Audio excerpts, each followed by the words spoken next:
poco eso. Pero en esa discusión, ¿qué nombre le vamos a poner? Uno de los nombres el más simpático para mí era Atahualpía. Wow, estoy pensando cuál sería el gentilicio. Soy Atahualpense. Atahualpense. Claro, nuestro héroe. Okay, let's go.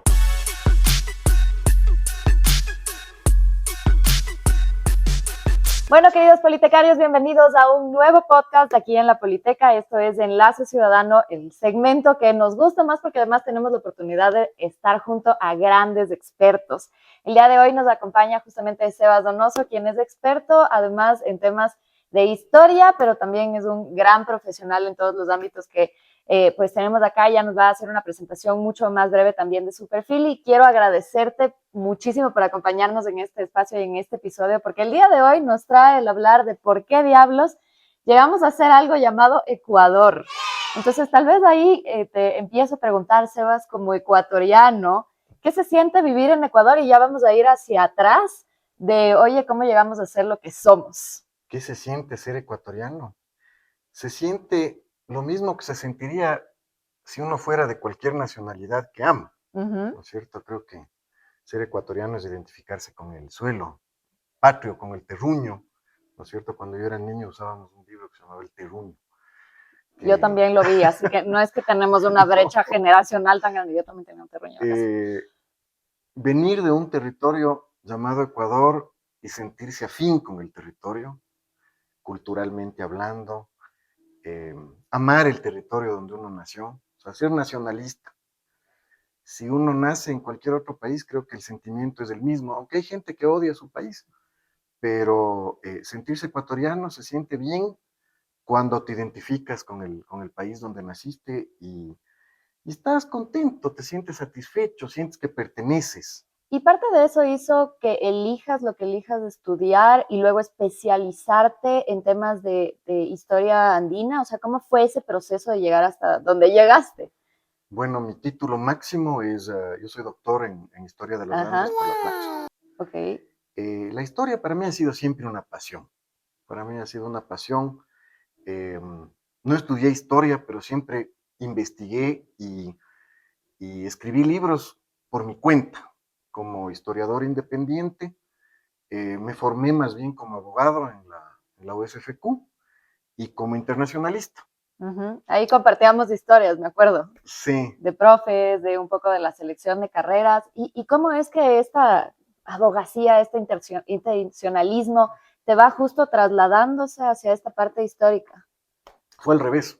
¿Ya? Yo creo que primero me gustó la historia y desde niño estaba escribiendo historia. Mi afición de toda la vida son los piratas, a mí me gusta la piratería. La piratería, la clásica, los la corsarios, de esas cosas, no la piratería. También la vida me llevó por ese lado. La piratería de Barba Negra, del loro en el hombro, la pata de palo, el parche en el ojo, siempre me gustó. Me gustó a nivel literario y después quise estudiar la historia de la piratería y después me di cuenta de que sobre el Ecuador se ha escrito muy poco, justamente volviendo al amor patrio, ¿no? Dije, qué pena que haya tanto sobre el Mediterráneo, sobre el Atlántico, sobre el Caribe. ¿Qué pasó en el Pacífico? ¿Qué pasó en el Ecuador? Y entonces me puse a investigar y encontré alguna información, sobre todo en autores de la costa de Guayaquil, pero muy mezclada con leyenda.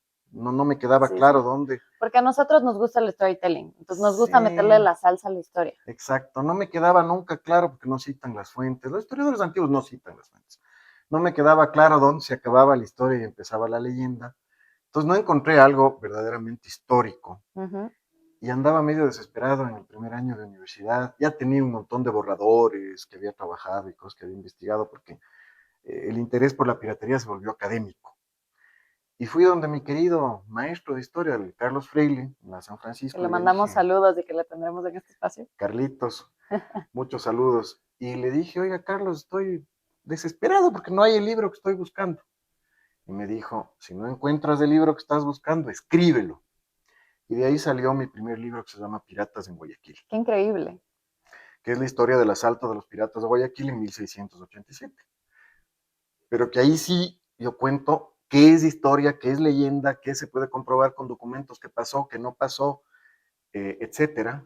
Y de ahí hay secuela, ¿no? Se Ujú. me quedó un montón de material en el tintero, entonces puedo escribir Piratas en Galápagos. Qué cool. Tenemos que hacer un segmento luego solo de piratas para poder hablar de todos, de verdad, porque tienes ahí todo una... Encantado, Sí. claro. Y a ver, pero, y dentro de estas cosas que tú encontraste para poder entender cómo funciona el país, la historia y demás, eh, parte de esto nos explica cómo diablos llegamos a ser ahí una república. Sí, claro. O sea, el hecho de que escribir las historias de piratas en un lugar geográfico que hoy día se llama Ecuador, me llevó a hacer todo un capítulo en la primera parte sobre qué es Ecuador, o sea, de dónde salió este territorio. Entonces, básicamente, como todos los estados latinoamericanos, todos, poco más, poco menos, son el resultado de las Real Audiencias. Ujú. Las fronteras de cada uno de los países que hoy día tenemos en el continente americano corresponden poco más, poco menos a lo que fueron reales audiencias en su momento. Eh, el único país que engloba dos reales audiencias es México, tan grande, ¿no? Entonces ahí está incluida la Real Audiencia de México y la Real Audiencia de Guadalajara, en el Yeah. mismo país, pero todos los demás, poco más, poco menos, los países de Centroamérica eran todas partes de la Real Audiencia de Guatemala, y ahí se dividieron, entonces es un caso, pero Panamá era una Real Audiencia. Colombia era primero una audiencia y después en la época de los Borbones fue un virreinato. Pero Ujú. primero tenemos dos grandes virreinatos, que son México y el Perú, y dentro de los virreinatos las reales audiencias que más o menos corresponden a los países ¿Y actuales. esto iba a ser sostenible en el tiempo? ¿O por qué al final? Porque claro, las teorías de por qué terminamos, ¿no es cierto?, diciéndole adiós a la Gran Colombia, etcétera, etcétera, es que tampoco ya reconocíamos tal vez a quienes lideraban y era, o se esperaba que en algún momento nosotros también, digamos, se acabó este tema de las reales audiencias y tenemos que hacer un modelo diferente. Eh, ¿Cómo entendemos a la Real Audiencia?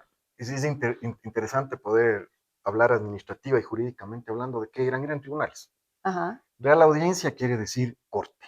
ok, Tiene rango de lo que si haríamos un aventurado símil con lo que tenemos hoy, sería un rango de corte superior, ok, porque se apelaba ante el virrey, que sería la Corte Suprema, y digamos que el Consejo de Indias en España sería el Tribunal Constitucional, por decirlo, en la última la instancia última instancia. donde uno podía apelar cualquier cosa. La primera instancia son los alcaldes. Tú Ok, apelabas ante los tus unidades alcaldes del municipio, judiciales. claro. Y si perdías, apelabas a la audiencia. El presidente de la audiencia era el representante del rey, era un juez, normalmente se llamaba letrado en esa época, y los oidores, que son los que le acompañan en ese tribunal, que no era un tribunal, porque un tribunal es de tres, Ujú. eran cinco oidores y el presidente de la audiencia, todos nombrados desde España, la mayoría eran españoles, unos pocos eran criollos. Esa es la base jurídica de lo que después se convierte en las repúblicas latinoamericanas, esas unidades jurídico-administrativas que se llamaron las reales audiencias. Pero suena que la institucionalidad, al menos de estos pseudo tribunales, estaba consolidada. ¿Cuál era la real necesidad entonces de cambiar el modelo? Porque cuando tú te lanzas a ser un país de república, o sea, significa que tienes que empezar desde cero. O sea, te toca pensar, repensar un modelo distinto, donde además tienes que crear estructura institucional. Porque nos alocamos y dijimos, bueno, es el momento de hacerlo nosotros, chicos. Yo creo que esa es la base jurídica. Ajá. O sea, las reales audiencias estaban muy bien estructuradas, jurídica y Nos administrativamente robamos hablando. el modelo a lo moderno, Sí, digamos. Ya. nosotros convertimos eso en república, pero la base jurídico-administrativa está muy clara y está muy bien dada. Ujú. Claro, obviamente todos dependíamos de la metrópoli, que era el Imperio Español, De acuerdo. pero el Imperio Español era bastante descentralizado en ese sentido para generar este tipo de unidades administrativas muy eficientes. Y que creo que medio que tenían que ser, porque además del espacio geográfico, la no, o sea, ¿cuánto te tomaba llegar a América Latina en esa época? Tres 4 o meses, 5 meses, ajá. claro. Entonces eran unidades bastante autónomas que tenían que valerse por sí mismas. Yo que he estudiado el tema de los piratas, Ujú. la mejor forma de defenderse de los piratas era organizar todo un sistema defensivo autónomo. No podías depender mucho de que España te mande plata De acuerdo. o te manden soldados. Tenías que armar tus milicias, tenías que organizar tu defensa aquí, como tú puedas. Entonces, son unidades que van generando una forma de administración autónoma, también autónoma del virreinato, ¿no es cierto? Porque hay que entender que en el caso de la Audiencia de Quito se crea porque está demasiado lejos de Lima para ser administrada desde Lima. Imagínate tú lo que sería que cada juicio tú tengas que ir a litigarlo en Lima, con los oidores en Lima. Imposible. Cuando se crea la Real Audiencia en 1563 es justamente pues está demasiado lejos de Lima. Y desde ese momento nosotros, ¿cómo funcionábamos? O sea, estábamos preparados, porque pregunto esto porque una de las cosas que creo que nos ha fallado mucho es que yo siento que hemos sido medio, tomamos las decisiones en marcha, o sea, no tomamos necesariamente las decisiones medio como que pensada. Y eso lo voy a topar también con un tema de a veces no tenemos ni los recursos para la toma de decisiones. ¿Cómo fue esa transición? ¿Cómo lo ves tú?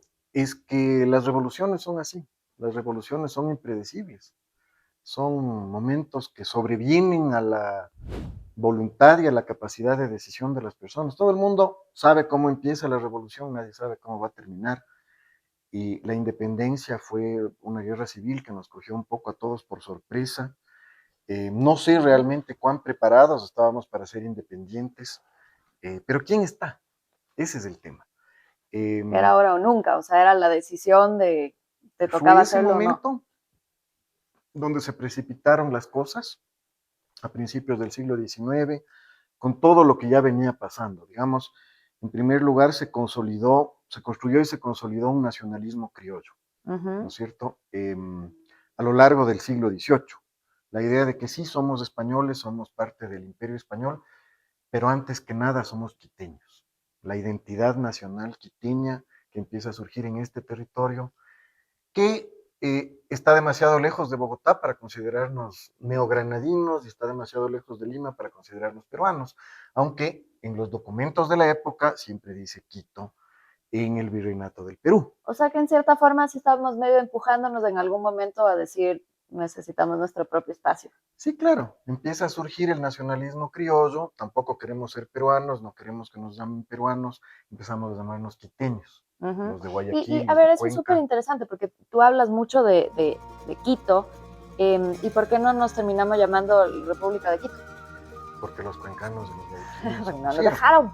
No les gustó que nos llamemos Quito, porque ya existía un tema de regionalismo y una idea de descentralización y de que no queríamos llamarnos Quito, aunque el nombre ancestral de estas tierras antes de la conquista era Quito. Reino de Quito es el nombre ancestral de estas tierras.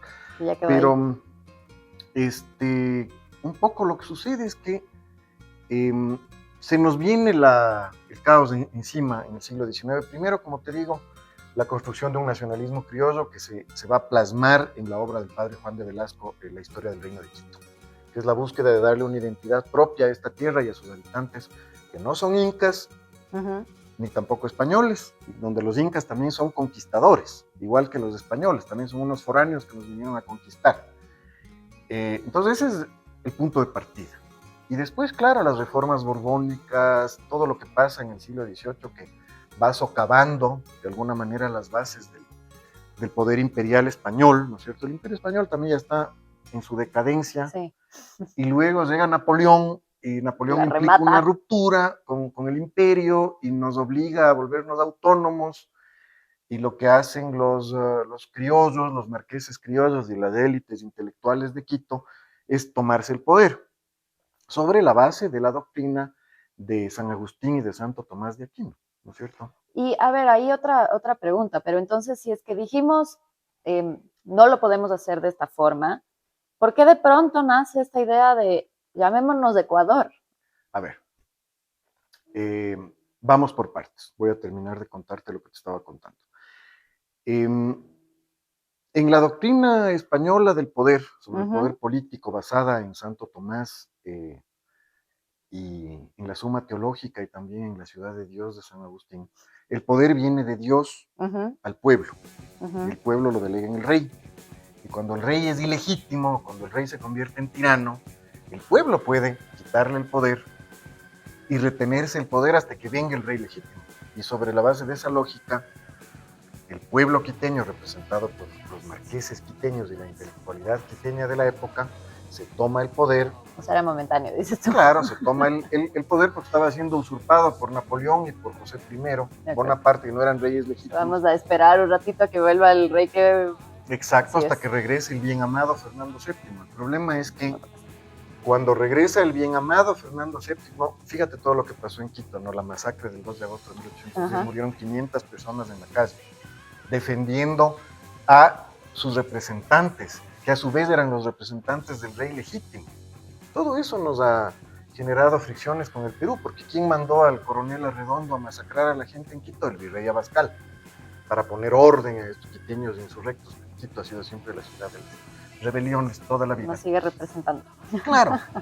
Entonces, después de esa masacre y después de haber defendido al rey con tanto ahínco, regresa Fernando VII y todos queríamos que sea un rey constitucional, pues ya teníamos inclusive aquí la Constitución de Quito en 1812, la Constitución de Cádiz en 1812, teníamos una monarquía constitucional, un cambio de régimen, más autonomía para las colonias, y el rey se vuelve absolutista, se va en contra de sus defensores, y nos ataca y nos persigue y persigue a nuestros padres fundadores. Y ahí fue cuando dijimos, no. Exactamente, entonces ahí es donde surgen figuras como Bolívar, como San Martín, en los dos extremos del imperio, y empiezan a conseguir adeptos. O sea, yo creo que la actitud de Fernando VII frente a sus súbditos americanos, el desconocer las Cortes de Cádiz, el desconocer las constituciones, ese absolutismo absurdo de Fernando VII, querer o sea, fue básicamente, oye, nosotros te apoyamos, te estuvimos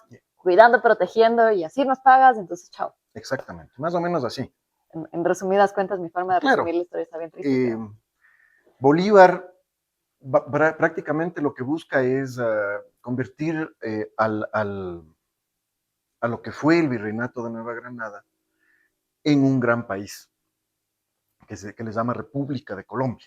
Nosotros les llamamos Gran Colombia para diferenciarle de la actual República de Colombia, pero no se llamaba Gran Colombia, o sea, les llamamos Gran Colombia, una Colombia ampliada que incluye el Ecuador, Venezuela y Panamá, pero se llamaba República de Colombia. Eso es lo que hace Simón Bolívar a partir de 1819, con el Congreso de Angostura, su famoso discurso.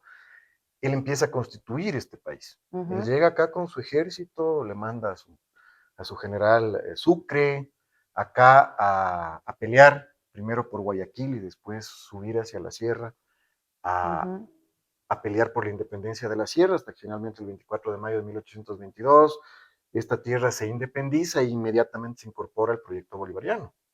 Entonces el Ecuador en Colombia es un proyecto de 8 años. 8 años fuimos parte de la República de Colombia de Simón Bolívar, que se ve socavada poco a poco, ¿no es cierto? Muy difícil, muy ingobernable. En las propias cartas de Bolívar uno va viendo cómo él va cambiando el tono de gran optimismo a un pesimismo absoluto. ¿En qué me metí? ¿En qué me metí? Y finalmente Simón Bolívar sale al exilio. Para 1829 está defenestrado, sale al exilio. Y Venezuela, donde él nació, donde empezó su movimiento independentista, es el primer país que se separa. Esos se llamaban Capitanía General de Venezuela. Se convierten en la República de Venezuela. Inmediatamente Colombia, ya Venezuela y Venezuela se separaron, entonces Colombia y queda Colombia, Panamá, el Ecuador. Bueno. ¿Qué hacemos? Colombia mantiene su nombre, República de Colombia, basado en Cristóbal Colón. Panamá hasta 1904 es parte de Colombia. La independencia de Panamá es otro cuento y tiene otras aristas. Y el departamento del sur, la audiencia de Quito, el reino de Quito, lo que fue esto, claro, en su momento también se separa Venezuela de Colombia y nosotros ¿qué hacemos? Entonces, también un poco la fuerza de las circunstancias nos obligan a tomar esa decisión tibia,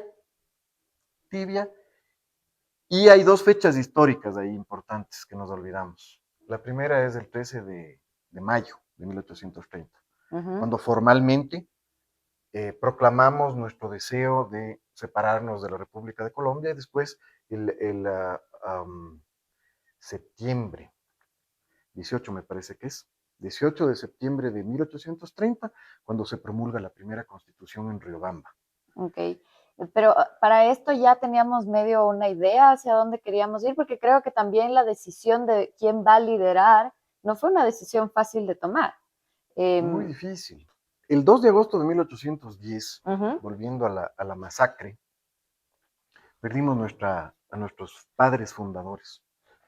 La élite política, los primeros presidentes, los primeros 10 presidentes de la República del Ecuador fueron masacrados físicamente o moralmente. Exiliados, perdieron sus fortunas, Todo mal. tuvieron que Empezamos irse. mal. El marqués de Selva Alegre tuvo que huir a España. El marqués de Villa Orellana murió en 1815 sin poder hacer mucho. Murió a tiempo antes de que le manden a España preso en grilletes a responder por sedicioso.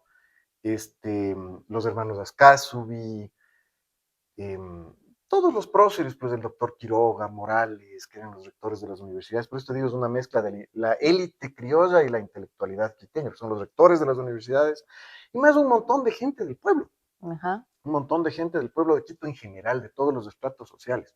Perdimos nuestra élite política. Empezamos mal. Cuando Simón Bolívar, de los héroes originales del 10 de agosto, No quedaba nadie. nadie, ¿quiénes tuvieron figuración política después? En alguna medida, Entonces, Feliciano Checa, o sea, ¿quién elegíamos? Era básicamente. O sea, eh, José Félix Valdivieso era probablemente el político que sobrevivió a todas esas épocas y que de alguna manera representó a esa élite política menguada. Muy pocos, realmente muy pocos quedaron. Entonces, cuando se hace la independencia ya definitivamente, es el ejército de Colombia el que nos independiza.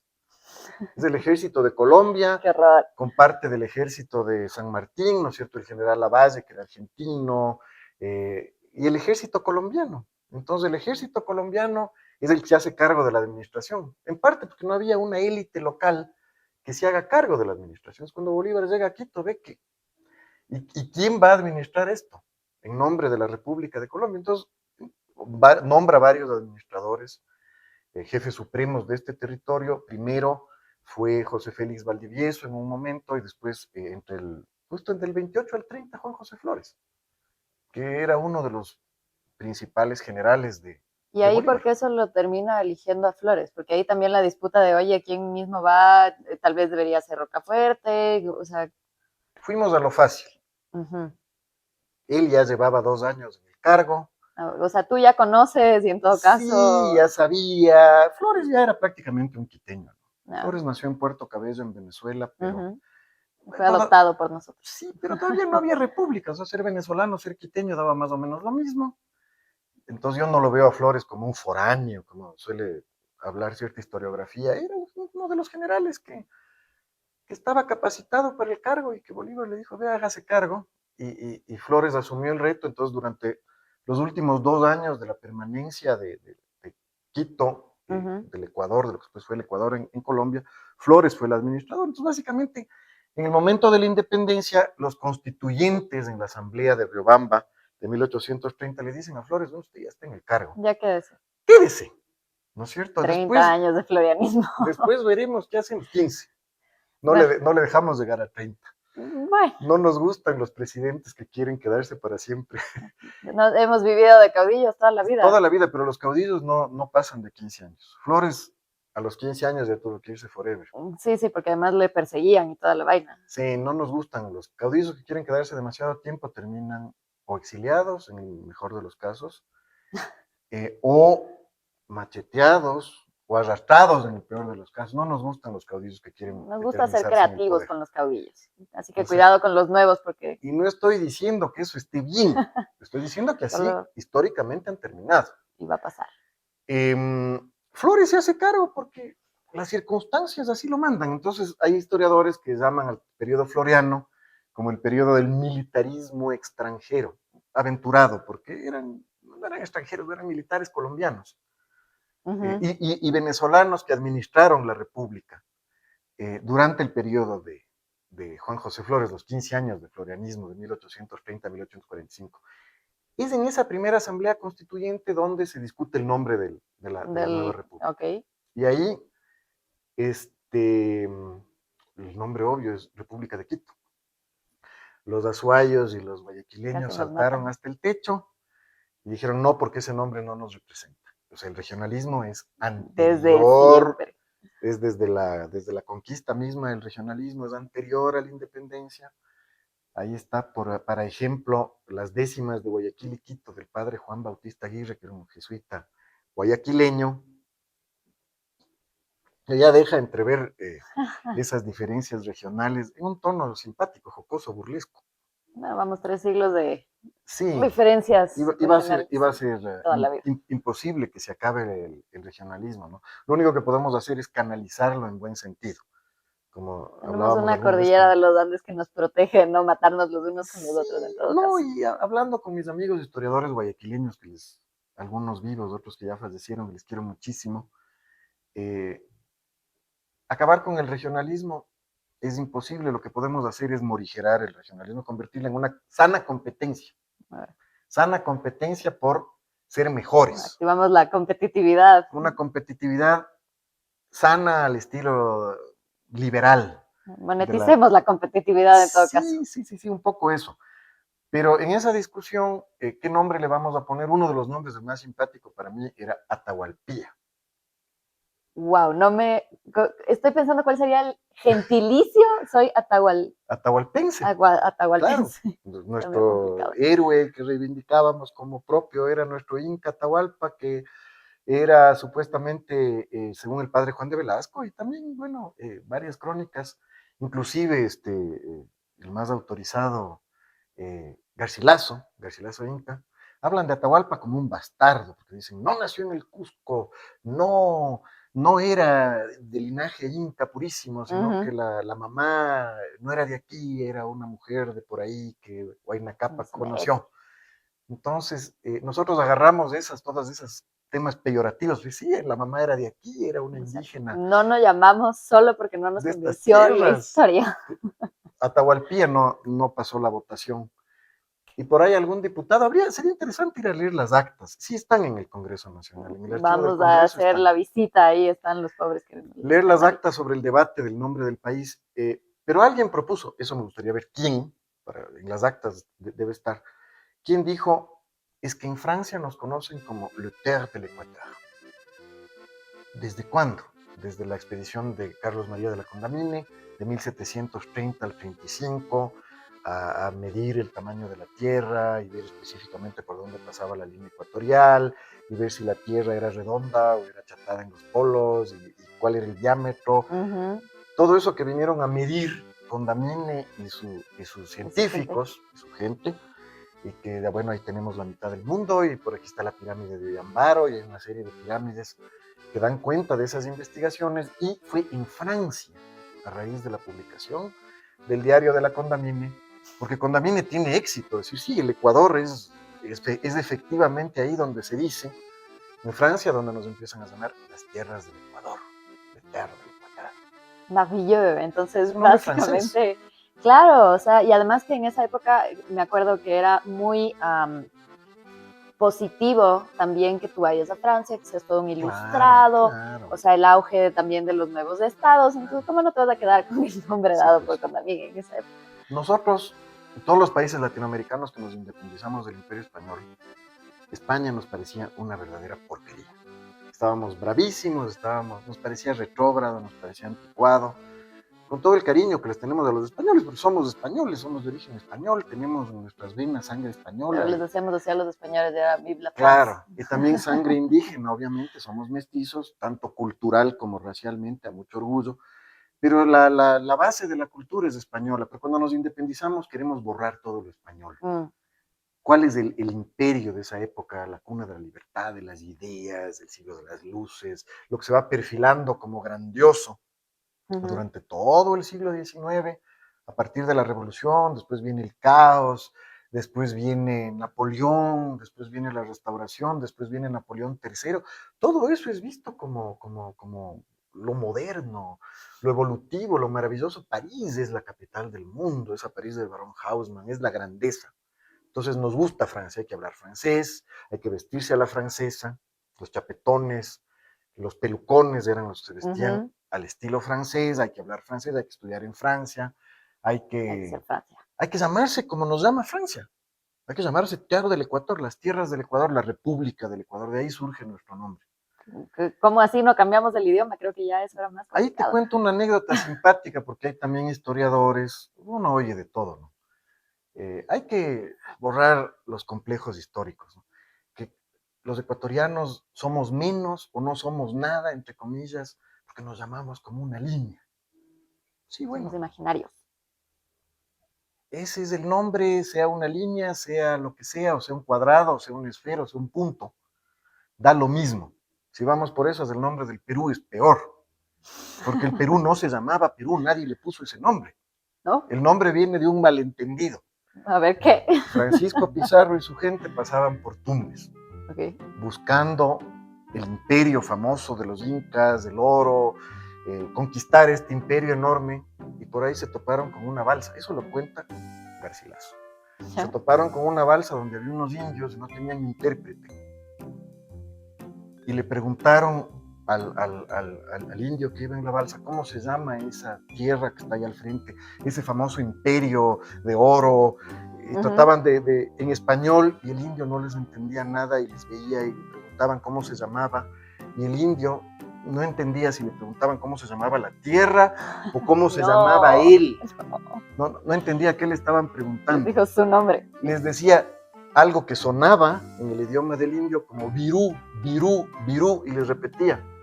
Puede haber sido, no les entiendo, repítame, cualquier cosa les estaba diciendo virú, virú, y entonces, se llama Perú. Ya, es Perú, y desde ahora en adelante se va a llamar Perú. Entonces el origen del nombre es un malentendido entre Francisco Pizarro y un indio. Me alegra que tengamos más tema histórico y lógico que Perú en todo caso. Es simpaticísimo porque hay colegas, amigos historiadores a los que yo les leí en el doctorado que usaban esta metáfora para decir todo lo que vino después surge de un malentendido. Esto deberíamos hacer viral. Somos el origen de un malentendido entre un indio y un conquistador español. Entonces ese es el origen del nombre, República del Ecuador. Qué increíble anécdota. Me encanta. Oye, Sebas, para poder ir cerrando justamente nuestro podcast, quisiera que nos cuentes tal vez cuál es la importancia de no perder esta memoria histórica, porque todo lo que tú me has contado me parece fantástico y me encantaría que esto fuera algo que, no sé, le dieran a tus hijos, le dieran a mis alumnos, no sé, pero y es muy difícil muchas veces de encontrar, porque la gente además ya no lee y eso es un gran problema. ¿Por qué crees que es muy importante recuperar estas memorias históricas, tal vez para algo que tú dices, la nacionalidad, no la nacionalidad, la identidad de lo que tú hablabas hace un ratito? Para que no nos tomen el pelo los políticos, primero que nada, ¿sí? Porque para que no venga cada cierto tiempo un caudillo igualito al general Flores, porque nuestra historia está llena de caudillos, ¿no es cierto? Todos los periodos históricos se llaman como el caudillo de turno. Florianismo, garcianismo, alfarismo, ¿no es cierto? Velasquismo, es el caudillo del momento. Correísmo, el caudillo del momento. Ahora no sé si vivimos el novoísmo, no sé. Veremos. Pero es una historia de caudillo tras caudillo. ¿Y cada caudillo qué hace? Refunda la República. Ahora sí vamos a fundar en serio la República. Sorry, lamento decepcionarles a todos, la República se fundó una vez, en 1830, y el fundador se llama Juan José Flores, nos caiga bien o nos caiga mal. Le guste que le guste. Le guste a quien le guste y le disguste a quien les guste. A mí personalmente no me cae muy bien el general Flores, les he dicho a los descendientes, sorry, le respeto como personaje histórico, pero no a mí me parece un tirano y un improvisado, y bueno, una cantidad de cosas. Me encanta la biografía que se llama el Rey de la Noche. No me acuerdo el autor, pero es la biografía política de Flores, ¿no? Y ahí, claro, aparece como un gran tirano y que gobernaba como que esto fuera su hacienda. Pero bueno, no voy a entrar en esa polémica, pero Flores, con lo bueno y lo malo que haya tenido, es el fundador de la República. Él es quien fundó la República del Ecuador y eso debe quedar claro. Nadie refunda la República, le reencauchan, se inventan una nueva constitución, cambian un poco, pero no están refundando la República, es la misma República reencauchada. Con modificaciones. Sí, con modificaciones medio gatopardistas, cambia todo para que nada cambie, cambiamos un nombre por aquí, un logo por acá, pero en el fondo es la misma institucionalidad pobre, triste, débil que siempre hemos tenido.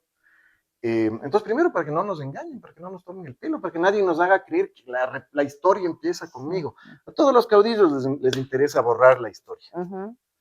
y agarrar selectivamente lo que les conviene, convertirle a Chávez en un comunista, cuando, digamos, Chávez convertir a Simón Bolívar en un comunista para justificar un proyecto político actual que nada tiene que ver con el proyecto político de Simón Bolívar. Vamos a leerle a Simón Bolívar, veamos qué decía. Quisiera saber qué No piensa Simón tiene Bolívar. nada que ver con lo que en Venezuela se llama bolivarianismo. Debe estarse revolcando Sí, en su tumba de las iras con lo que han hecho con él, con su cadáver, con su memoria, con lo que dijo. A mí me da pena porque yo sí soy bolivariano, pero no de los bolivarianos de boina roja, sino yo soy bolivariano de las sociedades bolivarianas. No soy afiliado, pero tengo muchos amigos de la sociedad bolivariana, de la auténtica, la que defiende el pensamiento de Simón Bolívar. Y en mi familia ha habido esa tradición defensora de la figura de Simón Bolívar. Sientes que le han desvirtuado totalmente Claro, la si la lucha. gente supiera historia, no se creería todo Señor, por ese, no favor. se comería ese cuento. Eso es lo que hacen los caudillos y los políticos y ahora todo el marketing político, cómo se maneja. Agarrar figuras históricas. A Eloy Alfaro también le convirtieron en un revolucionario comunista. Era un revolucionario, no era comunista, era liberal. Y ahora es Poseidón. Porque es que tú vas en verdad, tú vas a Montecristi y eso es Poseidón, no es Eloy Alfaro. Eloy Alfaro era un caudillo liberal, era un militar liberal, alineado con los Estados Unidos, no era anti-yanqui, era íntimo amigo de los Estados Unidos, pana de Teddy Roosevelt, amigo, gracias a los gringos hizo su mayor obra, que fue el ferrocarril, y empezó la inversión extranjera y la explotación del petróleo en el Ecuador, empezó con Alfaro, entonces no me pinten un Alfaro que no es. Entonces, para empezar debemos saber de dónde venimos, cuál es nuestra verdadera historia, quiénes somos, por qué nos llamamos como nos llamamos, porque si no tenemos pasado, nuestro presente languidece y nuestro futuro es absolutamente incierto. Tenemos que conocer nuestra realidad para saber quiénes somos. Estamos hablando todo el tiempo y discutiendo cuál es la identidad de los ecuatorianos, quiénes no somos. No tenemos que empezar por conocer nuestra historia para saber cuál es nuestra identidad, de dónde viene. Entonces, es indispensable, pero todo eso ha sido menguado y venido a menos por los propios caudillos. A los caudillos no les interesa que les comparemos con el pasado, ellos quieren borrar el pasado y refundar el país. Y coger selectivamente y darnos un Eloy Alfaro edulcorado que no tiene nada que ver con nuestra realidad, o un García Moreno edulcorado que no tiene nada que ver con nuestra realidad, con lo que fue García Moreno. Los dos proyectos políticos que ha tenido este país en el siglo XIX, en el largo siglo XIX, son la República del Sagrado Corazón de García Moreno y la Revolución Liberal de Eloy Alfaro, dos proyectos políticos consolidados. Así es, súper consolidados que ojalá tuviéramos ahora, porque ahora es una... Nos guste o no nos guste, esos señores tenían un norte y eran enemigos políticos, son Por supuesto. Dos proyectos contrarios. Dos ideologías completamente diferentes. Una cosa es tener un proyecto político y llevarlo a cabo que no tener nada. Un poco lo que le pasa al Ecuador, volviendo al Ecuador fundacional, desde mi punto de vista. Entre 1830 y 1860, el Ecuador es un país fallido. Okay. Es un desastre, no tiene instituciones, no tiene leyes, no tiene normas, es un caos, todo el mundo hace lo que le da la gana. Al Ecuador de ahora. Es terrible, el fraccionamiento regional es brutal. Flores no pudo consolidar un país, Rocafuerte tampoco, Urbina, que fueron los hombres fuertes del periodo, no lo lograron. Y recién con la llegada de García Moreno en 1859, y García Moreno es casi un milagro que surge en medio de la crisis, como deben ser los grandes estadistas, él toma las riendas de este país que ya se acababa, ¿no es cierto? El Perú nos invadía por el sur, firmaba el Tratado de Mapasingue, los peruanos iban tomando Guayaquil, años antes Lamar, que el primer presidente del Perú, el segundo presidente del Perú, nacido en Cuenca, ya se iba llevando Cuenca para el Perú. Por otro lado, el presidente López de Colombia ya se iba llevando todo el norte, ¿no es cierto? Ya había el plan. Estábamos a punto de desaparecer. Claro, Castilla y López ya iban a poner la frontera en Riobamba. No sé si hubiera sido mejor o peor, no me voy a aventurar a hacer ficción histórica. Si hubiera sido mejor que el Ecuador desaparezca y nosotros seríamos colombianos, y de Riobamba para abajo serían peruanos y todos felices. Pero si existe esta entidad política llamada Ecuador, para bien o para mal, es por García Moreno.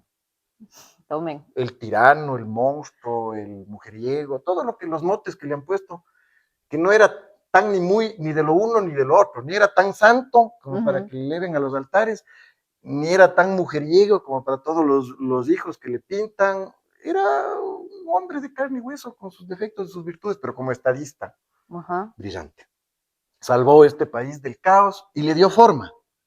El verdadero padre de la patria en ese sentido no sería Flores, Flores fundó la patria, pero quien institucionalizó el país fue García Moreno. Y a la dura y a la brava también. Cuando muere García Moreno, el Ecuador deja de estar ya en peligro, ¿no es cierto? El Ecuador siempre estuvo en peligro de disolverse por las disputas internas, o porque los peruanos, o porque los colombianos, o porque Flores quería convertir al Ecuador en una monarquía, donde él sea el hombre fuerte detrás de algún reyesuelo europeo, un poco, no sé. Los conservadores en esa época buscaban eso, ¿no? Cuando Pero era García el Moreno modelo que muere, conocían. sí, García Moreno muere en 1876, el 6 de agosto, macheteado lamentablemente, como sucedió terriblemente. El fin de García Moreno es hasta en eso García Moreno es un personaje tan interesante, parece de novela, ¿no es cierto? Es increíble pensar que haya sido un personaje de carne y hueso, García Moreno. Eh, Cuando él muere, el Ecuador ya es un país viable, ya es un país, mal o bien, es Con un un país norte, sí, sí. débil, con instituciones débiles, con regionalismo, con diferencias, con peleas, con una pelea terrible con el Perú, sin solucionarse, con diferentes limítrofes con Colombia, pero es un país, es Que un ya, país débil, pero es un país. que ya está institucionalizado, que puede Claro, seguir adelante. si ya no es un estado fallido. Entonces hay un antes y un después con García Moreno, nos guste o no. Y después, claro, ese proyecto garciano va hasta 1895 más o menos.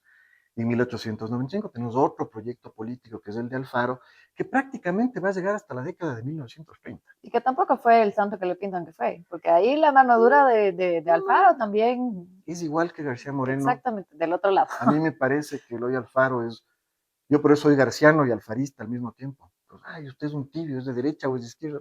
Estoy en la mitad del espectro político. Porque Eloy Alfaro me parece a mí el otro gran héroe, del que podríamos decir, o sea, no fundó la patria, Flores, pero tuvo un proyecto político importante, transformó el país, construyó el país moderno. Con él se terminó el siglo XIX y empezó el siglo XX del Ecuador. Entonces le dio una estructura al país. Alfaro y sus continuadores, creo que se ha menospreciado, se ha subvalorado al general Plaza, a Leonidas Sí, Plaza sí, sí, sí. Gutiérrez, deberíamos estudiarle más, porque Alfaro comenzó, pero Plaza fue el que El que extendió el siguió modelo el modelo, así es. hasta la Revolución Juliana, hasta el 25. Y claro, ya después el siguiente caudillo ya no me parece fascinante históricamente hablando, pero ya no es tan admirable, que es Velasco Ibarra. Y la década del 30 irrumpe Velasco Ibarra y el populismo en la política Ahí es ecuatoriana. donde yo me pregunto exactamente cómo es que tú votas tantas veces por un personaje que no acaba más que un periodo, Claro, ¿no? y el populismo no es un proyecto político desde mi punto de vista, es un antiproyecto político. Es todo lo contrario a un Es un proyecto. destructor de la democracia, es más. Por eso, es un Sí, sí, sí. antiproyecto. Es un arma para sembrar el caos político y pescar a río revuelto. Entonces el populismo de Velasco Ibarra no creo que nos hizo mucho favor, aunque el personaje obviamente me parece romántico, fascinante, interesantísimo, etcétera. Pero no nos hizo mucho favor el populismo y menos, no hemos sido víctimas de un populismo rampante Constante forever. y no tenemos un proyecto político que no sea caudillesco, que no logre sobrepasar la línea del caudillo de turno. Sería buenísimo ver un proyecto político una constitución que no esté hecha a la medida de el caudillo del momento, sino que sea una constitución que le sirva a cualquier presidente en cualquier momento. Ese sería el objetivo ese es el Ese objetivo también de es tener mi una sueño constitución. utópico. Y un proyecto político o sea, puede irse un poco más a la derecha, puede irse un poco más a la izquierda, pero hay un norte. Y no significa, no, ganó las elecciones fulanito, borrón y cuenta nueva, ahora sí, la independencia, la refundación, la no sé qué, voy a acabar con todo para construir de nuevo todo.